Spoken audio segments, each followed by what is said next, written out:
বুজুর্গ বলছেন, আমি দেখলাম যে পুরা বাজারে যত ব্যবসায়ী তাদের মাল বিক্রি করতেছে, তন্মধ্যে সবচেয়ে বেশি চিল্লাইতেছে, কাস্টমার গ্রাহক ডাকতেছে এই বরফ বিক্রেতা, এবং চিৎকার করে করে বলতেছে, হে আল্লাহর বান্দারা, তোমরা ওই ব্যক্তির উপরে একটু দয়া করো, যাদের নেওয়ার জলদি জলদি নাও, যার পুঁজি খুব দ্রুতই গলে গলে শেষ হয়ে যেতেছে। মানে আমার এই বরফের চাকাটা যদি তোমরা কিনতে দেরি করো, তাহলে আমার এটা কিন্তু এটাই আমার পুঁজি।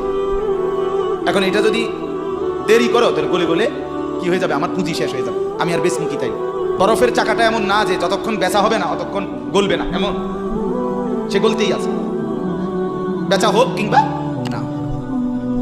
তো ওই আল্লাহর ওলি বলেন, আমি এই বরফ বিক্রেতার এই আহাজারি, তার এই চিৎকার চেঁচামেচি, তার এই পেরেশানি থেকে আমার হায়াতের কদর বুঝলাম, জীবনের কদর বুঝলাম, যে আমার হায়াতটাও ঠিক এরকম, এটা গলে গলে শেষ হয়ে যাচ্ছে।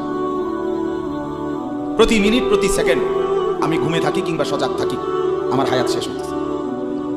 খামখেয়ালি করে গপ মারলাম, তামাশা করলাম, তবুও শেষ হচ্ছে।